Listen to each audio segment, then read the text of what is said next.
મહિલા દિવસની ઉજવણીના ભાગરૂપે રાજપીપળા ખાતે કવયતી સંમેલન તથા નારી સંમેલન સમારોહ યોજાયો। જિલ્લા શિક્ષણ અધિકારી ડોક્ટર કિરણ પટેલ દ્વારા મહિલા શિક્ષણ અને મહિલા સુરક્ષા અંગેના કાયદા અંગે નર્મદા બાર એસોસિએશનના પ્રમુખ વંદના ભટ્ટે માર્ગદર્શન આપ્યું હતું।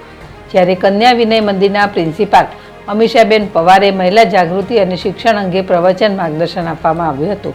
સાથે નોંધપાત્ર સાહિત્યની પ્રવૃત્તિ કરનારા કવિયત્રીઓ, શિક્ષણ ક્ષેત્રે ઉત્કૃષ્ટ કામગીરી કરનાર મહિલા પ્રાધ્યાપિકા તથા રાષ્ટ્રીય કક્ષાએ જિમ્નાસ્ટિક ટેમ્પોરિયનમાં રાષ્ટ્રીય કક્ષાએ બ્રોન્ઝ મેડલ મેળવનાર પ્રતિ વસાવા તથા સરલાબેન રાજેન્દ્રભાઈ તડવી, પ્રમુખ જય ગાયત્રી મિશન મંગલમ તથા જસીબેન ઠાકોરભાઈ તડવી, પ્રમુખ આશાપુરા મિશન મંગલમ મંડળ એકતાનગરનું સન્માનપત્ર આપી સન્માન કરવામાં આવ્યું।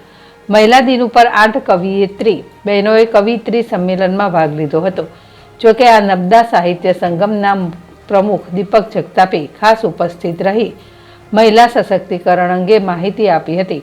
ખાસ આપણા વડાપ્રધાન નરેન્દ્ર મોદીએ ગુજરાતમાં મહિલાઓ આગળ આવે એ માટે ઘણી યોજનાઓ પણ અમલમાં મૂકી છે અને મહિલાઓ આગળ વધી શકે, સશક્ત બને એવા પ્રયાસ કરવામાં આવી રહ્યા હોવાનું જન કલ્યાણ સેવા ટ્રસ્ટના પ્રમુખ જ્યોતિ જગતાપે જણાવ્યું હતું।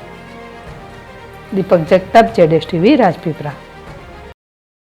મહિલા વિશ્વ દિનની ઉજવણીના ભાગરૂપે અમારી સંસ્થા જન કલ્યાણ સેવા ટ્રસ્ટ દ્વારા એક અનોખી રીતે આ મહિલા દિવસ ઉજવવાનું નક્કી કર્યું હતું અને એ રીતે આજે મહિલા વિશ્વ દિવસની ઉજવણી કરીએ છીએ। આપણા માનનીય વડાપ્રધાન નરેન્દ્રભાઈ મોદીએ ગુજરાતમાં આની શરૂઆત કરી હતી અને એમને વુમન એમ્પાવરમેન્ટ માટે, એમના સશક્તિકરણ માટે ઘણી બધી યોજનાઓ એમને અમલમાં મૂકી છે અને એ રીતે એમને ગુજરાતની જ નહીં પણ આપણા ભારતની મહિલાઓને આગળ લાવવા માટે બહુ જ પ્રયત્નો કર્યો છે અને એમને એમના પ્રયત્નોમાં સફળતા પણ મળી છે।